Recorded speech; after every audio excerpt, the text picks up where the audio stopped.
청취자분께서 보내주신 성경 로마서 8장에 대한 해설 자료를 오늘 여러분과 함께 아주 깊이 파고 들어보려고 합니다. 네. 이 자료가 신앙의 여정을 하나의 거대한 서사로 풀더라고요. 그러니까 유죄선고라는 절망적인 법정에서 시작해서 영광이라는 상속자의 자리까지 이르는 5단계의 이야기로요. 네, 아주 흥미로운 구성이죠. 그래서 오늘 저희의 목표는 이 놀라운 여정의 각 단계를 하나하나 따라가 보면서 그 의미가 우리 삶에 어떤 실제적인 변화를 가져올 수 있는지 한번 탐색해보는 겁니다. 그런데 시작부터 정말 압도적인 선언이 나오더라고요. 그렇죠. 그러므로 이제 그리스도 예수 안에 있는 자에게는 결코 정죄함이 없나니, 이게 모든 이야기의 대전제인 셈이죠. 맞습니다. 근데요, 솔직히 많은 분들에게 정죄받지 않는다는 말이 그냥 용서받았다는 걸 좀 더 강하게 표현한 것처럼 들릴 수 있잖아요.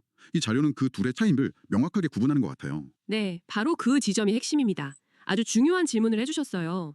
이건 단순히 죄를 사면받은 범죄자의 개념이 아니거든요. 아, 그런 게 아닌가요? 네, 자료에서는 이걸 법적인 신분을 완전한 전환으로 설명하죠.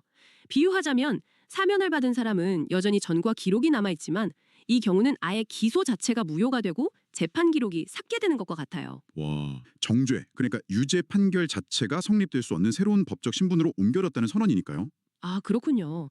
법정 드라마로 치면 대통령 특별사면 이런 게 아니라 검사가 공소권 없음으로 사건을 아예 종결시키는 것에 가깝군요. 정확합니다. 애초에 죄를 물을 법적 근거가 사라졌다는 거네요. 맞습니다. 그 근거로 자료는 생명의 성령의 법이 죄와 사망의 법에서 우리를 해방시켰기 때문이라고 말하죠. 2개의 법이 등장하는군요. 네, 마치 우리가 다른 나라로 망명을 해서 완전히 새로운 법의 보호를 받게 된 것과 비슷해요. 예전 나라에서 아무리 체포영장을 보내도 소용이 없는 거죠. 그렇죠. 그 나라 법은 더 이상 우리에게 효력이 없으니까요. 우리는 이제 완전히 새로운 주권 아래에 있는 겁니다. 이 해설이 바로 그런 급진적인 법적 신분의 이전을 이야기하는 거예요. 그 죄와 사망의 법이라는 게 결국 율법을 말하는 거겠죠. 네, 맞습니다. 자료를 보니까 율법을 깨달을수록 오히려 나는 죽을 수밖에 없는 죄인이구나라는 사실만 더 명확해져서 고통스럽다는 설명이 나오던데 이게 참 역설적이에요. 그렇죠. 율법의 역할은 우리에게 당신은 이 기준에 미달입니다 라고 알려주는 아주 정직한 거울 같아요. 거울이요? 네. 하지만 거울은 얼굴에 묻은 걸 보여줄 뿐이지 그걸 직접 닦아주지는 못하잖아요. 아, 그렇네요.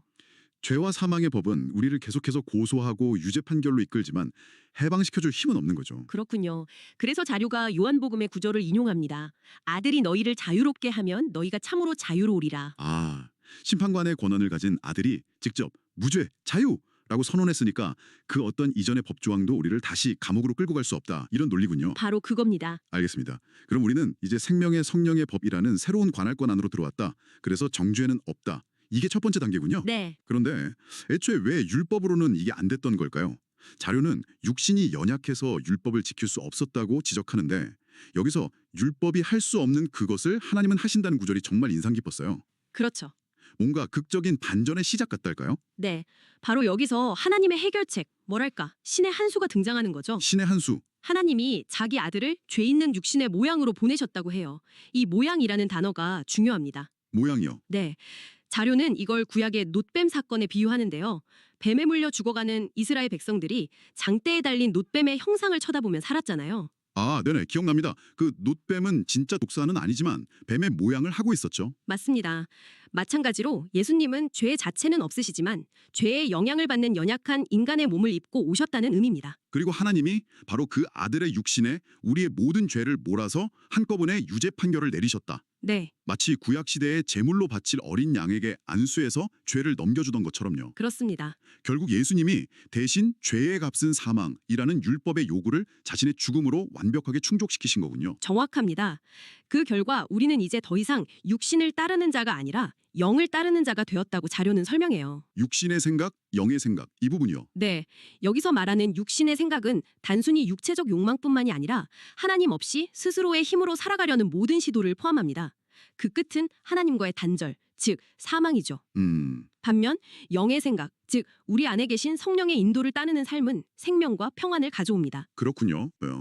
몸은 죄로 인하여 죽은 것이나 영은 의로 인하여 살아있는 것이니라. 이 구절을 보면 결국 우리 몸은 죽는다는 사실을 피할 수는 없는 거네요. 맞습니다. 육체의 죽음은 여전히 우리가 마주해야 할 현실이죠. 네. 하지만 이 구절은 절망이 아니라 더 큰 약속으로 이어집니다. 바로 다음 11절에서 이렇게 말하거든요. 아, 뭐라고 하죠? 예수를 죽은 자 가운데서 살리신 이의 영이 너희 안에 거하시면 너희 죽을 몸도 살리시리라. 와, 이건 정말 엄청난 보증수표예요. 예수님을 부활시킨 바로 그 강력한 능력이, 그 에너지가 우리 안에 내주하고 있기 때문에 장차 우리의 죽을 몸까지도 다시 살려낼 것이라는 약속입니다. 성령의 바로 그 부활의 계약금인 셈이군요. 그렇죠. 와, 이제 이야기가 완전히 새로운 국면으로 접어드네요.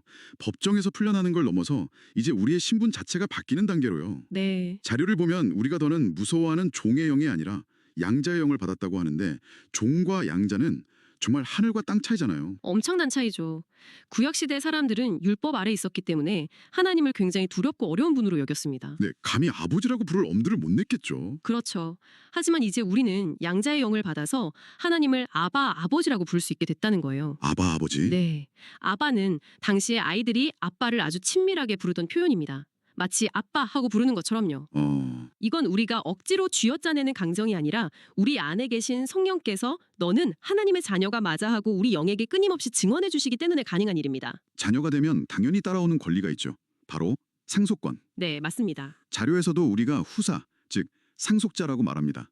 이게 단순히 죽어서 천국 간다는 개념을 넘어서는 것 같아요. 그렇죠. 마치 평범한 직장인이 어느 날 갑자기 회장님의 항자가 되어서 회사의 지분을 상속받게 되는 것처럼 지금 이 순간부터 세상을 바라보는 관점 자체가 완전히 달라져야 하는 거 아닐까요? 정확한 비유입니다.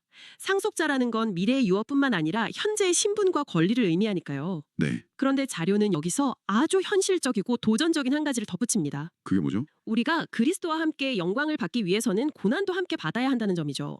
상속자의 자리에는 특권만 있는 게 아니라 그 가문에 따르는 책임과 과정도 함께 있다는 걸 분명히 하는 거예요. 그 부분이 솔직히 좀 걸리는 지점이에요. 영광과 고난이 세트라니. 이건 현대사회의 가치관과는 정반대잖아요. 어떻게든 고난은 피하고 영광만 얻으려고 하는 세상이니까요. 맞아요. 이 해설은 이 힘든 고난을 어떻게 이겨낼 수 있다고 설명하나요? 관점의 전환을 이야기합니다. 현재의 고난은 장차 우리에게 나타날 영광과 비교할 수 없다. 즉, 시간의 축을 미래에 다가올 영광에 고정시키는 거죠. 그렇군요. 여기서 정말 놀라운 건 이런 고통과 기다림이 우리 인간만의 것이 아니라는 점이에요. 인간만의 것이 아니다. 네, 자료는 22절 피조물이 다 함께 탄식하며 함께 고통을 겪고 있는 것을 우리가 아느니라는 구절을 인용합니다. 피조물이 다 함께요. 네, 이건 정말 우주적인 스케일의 이야기예요. 인간의 타락으로 인해 깨어진 모든 자연 세계, 모든 피조물들이 마치 신음하듯이 하나님의 자녀들이 온전한 영광을 회복할 그날을 고대하고 있다는 겁니다. 와, 그러니까 지금 제가 느끼는 답답함이나 이 세상의 부조리에 대한 고통이 지극히 개인적인 감정이 아니라 온 우주가 함께 내는 신음소리의 일부라는 거군요. 그렇죠. 이건 정말이지. 고난을 바라보는 시각을 완전히 바꿔놓네요. 네, 나의 작은 탄식이 우주의 탄식과 연결되어 있다는 자각이죠. 네. 그런데 우리 자신도 너무 연약해서 뭘 어떻게 기도해야 할지조차 모를 때가 많잖아요. 맞아요. 너무 막막할 때가 있죠. 바로 그 지점에서 성령의 구체적인 역할이 드러납니다. 26절을 보면 성령도 우리의 연약함을 도우시나니 오직 성령이 말할 수 없는 탄식으로 우리를 위하여 친히 간구하시느니라. 와, 말할 수 없는 탄식으로. 이건 정말 위로가 되는 말이에요. 우리가 너무 지쳐서 말 한마디 할 힘도 없을 때 그저 깊은 한숨과 신음만 나올 때 성령께서 그 표현되지 못한 마음의 고통을 가장 완벽한 기도로 바꿔서 하나님께 전달해 주신다는 겁니다. 일종의 자동 번역기나 중보자 같은 역할이네요. 우리의 서툰 언어, 심지어 언어 이전의 탄식까지도 하나님의 뜻에 맞게 통역해 주시는. 맞습니다. 바로 이 믿음이 28절의 유명한 구절 우리가 알거니와 하나님을 사랑하는 자 곧 그의 뜻대로 부르심을 입은 자들에게는 모든 것이 합력하여 선을 이루느니라 하는 확신으로 이어지는 겁니다. 그 유명한 구절이 여기서 나오는 거군요. 네, 이건 모든 일이 다 좋게 풀릴 거라는 막연한 긍정주의가 아니에요. 고난과 탄식, 우리의 연약함까지도 성령의 도우심 안에서 결국에는 하나님의 선한 목적을 이루는 재료가 된다는 신뢰입니다. 그렇군요. 이 모든 과정이 하나님의 큰 그림, 즉 미리 아시고 정하시고 부르시고 의롭다 하시고 마침내 영화롭게 하시는 그 거대한 구원의 계획 안에 있기 때문이죠. 이제 이 여정의 마지막 단계, 클라이막스에 도착한 것 같습니다. 네, 이 모든 과정을 거친 우리에게 자료는 마치 승전보처럼 수사학적인 질문들을 연달아 던지더군요. 그렇죠. 만일 하나님이 우리를 위하시면 누가 우리를 대적하리요? 누가 능히 하나님께서 택하신 자들을 고발하리요? 누가 정죄하리요? 이건 질문이라기보다 선언에 가깝게 들려요. 네, 그 누구도 아니오라고 답할 수 없는 반박 불가능한 질문들이죠. 논리가 아주 명확합니다. 어떤 논리죠? 우리에게 의롭다고 무죄 판결을 내리신 분이 이 우주의 최고 재판관이신 하나님이신데 감히 누가 그 판결을 뒤집겠느냐는 거죠. 우리를 고소할 검사도 유죄 판결을 내릴 판사도 없다는 겁니다. 더 나아가 우리를 위해 죽으시고 부활하셔서 지금 하나님 우편에서 우리를 변호하고 계신 분이 바로 예수 그리스도시라는 거죠. 최고의 재판관이 내 편이고 최고의 변호사가 나를 변호하고 있으니 완벽하게 안전하다는 거군요. 맞습니다. 자료는 히브리서의 구조를 인용하며 그분이 항상 살아계셔서 우리를 위해 간구하시기 때문에 우리의 구원은 절대 실패할 수 없다고 설명합니다. 그리고 이 모든 것을 아우르는 마지막 확신, 그 어떤 것도 우리를 그리스도의 사랑에서 끊을 수 없다는 선언이 등장합니다. 그렇습니다. 38절과 39절은 이 로마서 8장 전체 여정의 활용점정이라고 할 수 있습니다. 네, 사도 바울은 상상할 수 있는 모든 것을 다 동원해요. 사망이나 생명이나 천사들이나 권세자들이나 현재일이나 장래일이나 능력이나 높음이나 기품이나 다른 어떤 피조물이라도 와, 우리를 우리 주 그리스도 예수 안에 있는 하나님의 사랑에서 끊을 수 없으리라. 공간과 시간, 영적인 존재와 물리적인 힘, 과거와 현재와 미래, 그 어떤 것도 이 사랑의 연결고리를 끊어낼 수 없다는 절대적인 선언입니다. 오늘 청취자께서 보내주신 로마서 8장 해설 자료를 통해 정죄라는 법정의 피고석에서 시작해서 그 어떤 것도 끊을 수 없는 사랑이라는 안전한 품에 안기기까지의 여정을 함께 걸어봤습니다. 네. 두 개의 법 사이에서 고뇌하던 존재가 하나님의 양자가 되고 성령의 통역과 도움을 받으며 결국에는 영광을 상속받는 상속자가 되는 참으로 웅장한 이야기였네요. 네.